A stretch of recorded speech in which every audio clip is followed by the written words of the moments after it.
What was the biggest lie you were told? It's not that simple. Why not? No, that's the biggest lie I was ever told. It's not that simple. And it's a lie they tell you over and over again. Good evening. Rhode Island's own Pazmanian Devil is in Kent County Memorial Hospital tonight with a fractured neck. Newswatch 10 has obtained these photographs taken at the accident scene not long after it happened. He, the driver of the other car, and Pazienza were all taken to the emergency room at Kent County Memorial Hospital. The hospital wasn't being specific today, but you needed only to look at Vinny's family, his father Angelo, to understand the concern. I walk in, I see my boy laid out, stiff, he can't move, he says, "I am dead," and the tears are coming out of my eyes. If he slipped his vertebrae perhaps 4 or 5 millimeters further, he would be quadriplegic. And I wanted people to know that I am okay, that I will survive this. At first, when I came in here, I had tears in my eyes. I thought it was going to be over, and Dr. Carter had a tear in his eye. I could tell he felt for me. And he said, "Son, I'm sorry to say you're not going to box again." And I looked at him. I said, "No, Dr. Carter, you're wrong. I am going to box again." He said, "You don't understand what kind of man I am." Ladies and gentlemen, from Providence, Rhode Island, the 3-time champion of the world, the Pazmanian Devil, Vinny Pazienza! The modern martial artist is switching to YouTube memberships, putting all of our exclusive perks in one place for our most important sponsor, you. We need your support to continue creating content about the sports we love, and that's why we're excited to offer even more through YouTube memberships. The team is bringing you early video access and 2 exclusives each month. To start, we've got the growth of BKFC and a close look at Kamzat's dominating style. So, if you like what we do and want to see more, become a channel member today. It's no secret that boxing and every combat sport requires you to give a little more, push a little bit harder than any normal competition. Your body is on the line in a way that's not comparable to something like football or basketball, and although injuries happen in those sports, injuries in boxing can be life-ending. But then there's the story of a man called Vinny Paz, who suffered a near life-ending accident. Doctors told him he'd never walk again, and yet against every warning and every scrap of common sense, he went from that to stepping back into the ring a champion. He is a former IBF lightweight champion of the world, and tonight is the challenger. Here is Vinny Pazienza. And, well, to truly understand this impossible human achievement, you have to understand just who and what kind of human Vinny Pazienza was. Now, from the outside, Vinny's American upbringing wasn't that much different from many others. He started life out in Rhode Island, born into an Italian-American family. He went to school like every other kid, but Vinny quickly grew into the kind of fast-talking, confident boy that once he found boxing, he absolutely fell in love. His dad was a big fan of the sport and would go to watch fights live, and Vinny saw this as a chance to prove that he wasn't maybe the biggest member of his family or even the strongest, but he had something you absolutely couldn't teach. He had heart, determination, and a goal to become the best in the world. Well, to prove everyone wrong, essentially. Boxing took over his childhood and he quickly developed into an aggressive and relentless competitor. In 1983, he took those dreams pro and entered the lightweight division looking to cause havoc. Immediately, fans and broadcasters started to notice the swagger he had with him, the air of confidence, and the absolute authority he attacked his opponents with. In just over 1 year as a pro, Vinny absolutely rampaged through the lightweight ranks, winning 14 fights in a row, with all but one of them bulldozing KOs. He even returned to Italy to take on their talents as well. Colorful, very flashy. We'll see how he handles things tonight here in Italy. Extremely outgoing and loquacious. And Vinny Paz should feel right at home here in Italy. Arthur? Yes, seemingly seems to be coming in with a little scar tissue above both eyes, which shows that he's a veteran, and his record indicates that he's been around a long time. Vinny's hand speed was on display as he increased his workload over the night. As you can see, Vinny Paz is lightning quick.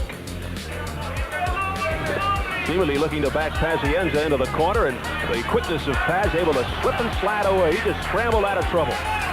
You can see signs of the effectiveness of Pazienza's jabs on Seemely's face. He's really taking it now around the head. I notice that Paz is really striking for the head more in this fight than he is for the body. Vinny's footwork was also seriously impressive. He took big steps across the canvas, closing the distance and angling out to land his shots and get out with ease. He was given the nickname the Pazmanian Devil, because his opponents would always slow down under his offense and Vinny would only turn it up even more. Vinny Pazienza, a whirling dervish, coming at his opponent at all angles. Ring. It's a small ring. It looks like it's probably an 18-footer, and of course that speeds up the fight.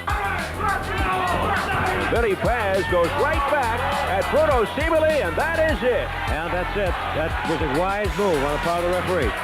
As the win streak increased, Vinny made it pretty clear he wasn't your average boxer trying to knock you out. He wanted to break you, to make you quit under his relentless offense until you decided you just couldn't take any more. By 1987, Vinny was 23-1 and fighting for his first world title, the IBF lightweight strap against the long-reigning champion Greg Haugen. Now this guy did not like Vinny. He thought he was arrogant and a showboat. He called him a punk, a clown, but the fight went down in Vinny's hometown and the crowd hailed him as a hero already. Scheduled for 15. You would have to search your memory to hear the kind of ovation that the challenger got and no ovation for the championship. For the challenger, of course, it's his hometown. But Haugen looks completely calm and in control.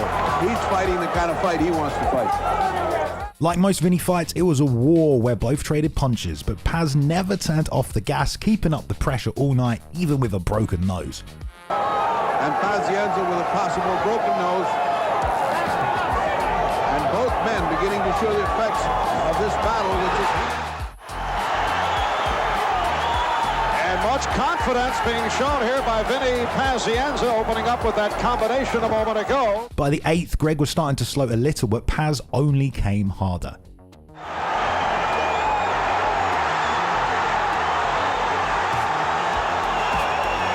Vinny Pazienza is fighting this fight as if it were a 10-round fight. This war continued right up until the 15th round, where Vinny showed he was truly world championship material. Now trying to provide the spark for the hometown favorite, Vinny Pazienza. 15th and final round.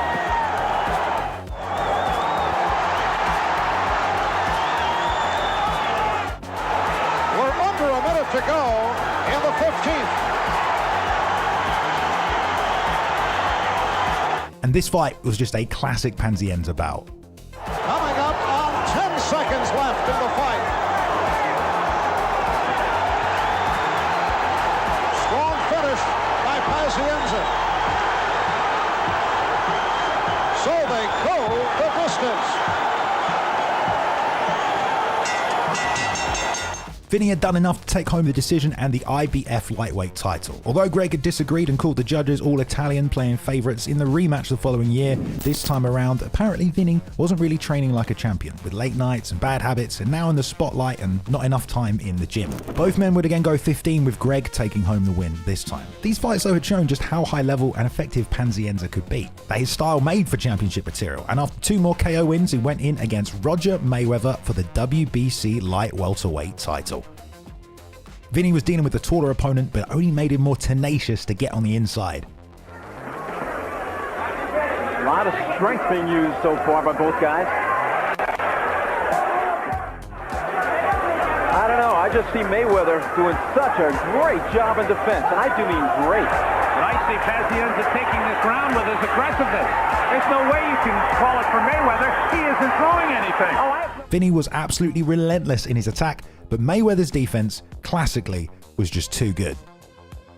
Vinny kept slugging, but Roger was just waiting for his moment. On the mat for Pazienza to keep punching, but here comes Mayweather with a good combination. Vinny tried, but Roger's defense was too slick, and after going the distance, he'd failed to capture his second world title, and for the first time perhaps realised that his come forward no matter what style was not going to work against the absolute elite boxers of the world. Paz instead sought out a guy called Kevin Rooney. If you know the name, it's because he's famous for working with legend Custamato to train none other than Iron Mike Tyson. This guy was an old school coach who took Vinny and refined those fundamentals, took his drive and started to channel it into repetitions in the gym. Vinny was booked against Ron Amundsen for the IBF USBA light middleweight title, upper weight class where weight cuts were apparently no longer an issue, and he looked better than ever. But he just said he was dehydrating, he was killing himself to make the weight, he felt weak and washed out when he entered the ring, and here they are scrambling in the middle. Boy, beautiful work by Pazman here in this first round. He's moving around, he's throwing his hooks as he wants to, landing them, scoring, and then gets out. Big right by Pazienza.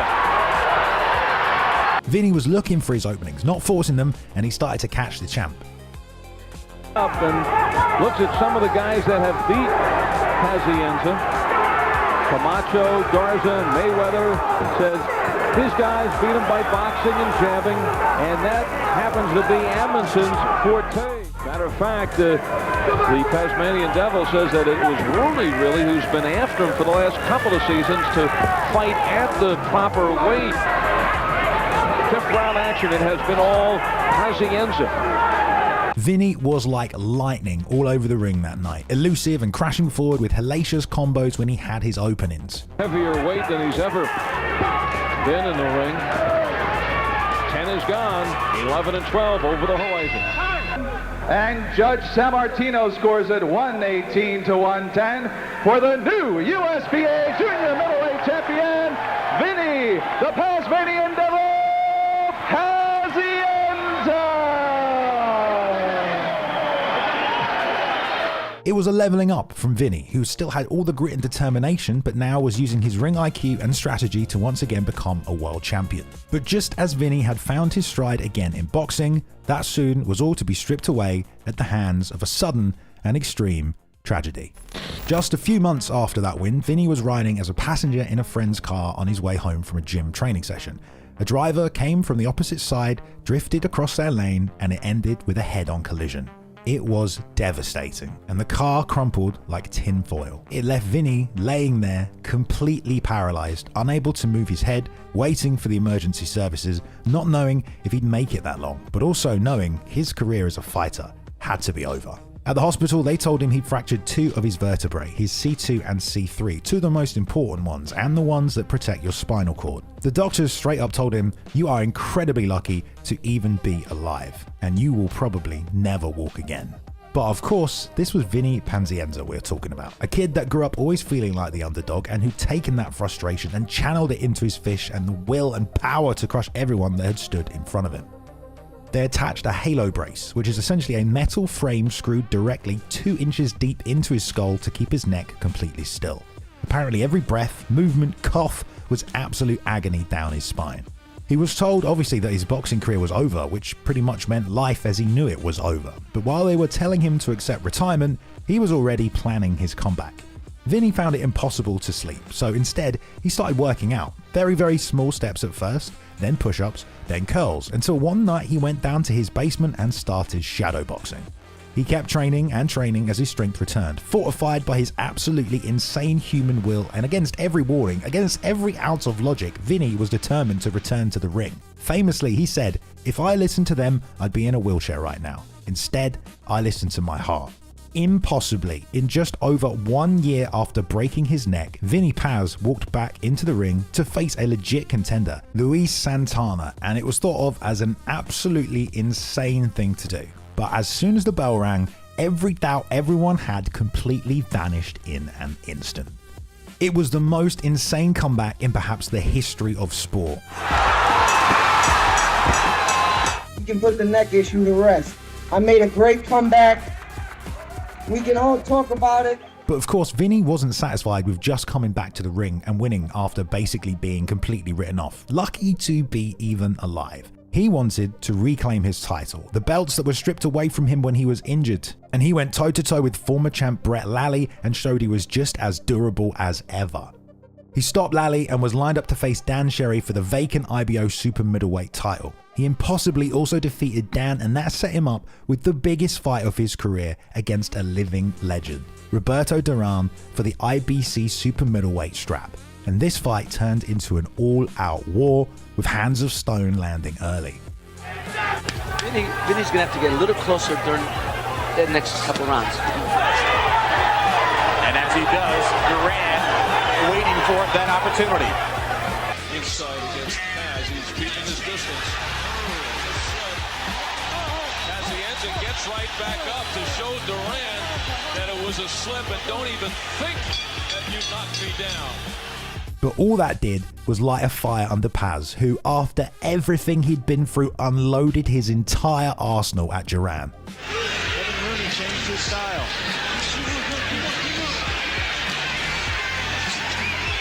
Vinny looked again fast as lightning, his gas tank seemingly endless as he continued to rip through Roberto.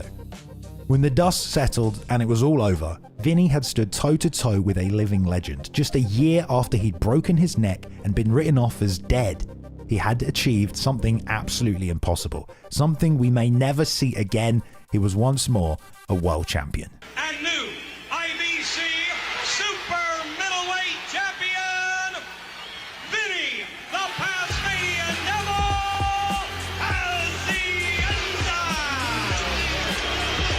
When you take a look back on the life of Vinny Paz, it reads less like a boxing career and more like a lesson in defiance. He wasn't the most technical fighter or even the most gifted, but he was proof that heart can carry you places talent never could. From the wild kid in Rhode Island to this brash champion to the man shadowboxing with bolts in his skull, Vinny's story is about refusing to let the world define your limits. Every fighter will face that moment, the one where the world tells you you are finished. Most listen, Vinny Paz didn't. And that's why, decades later, his story still stands as one of the greatest comebacks, not just in boxing, but in all of sports.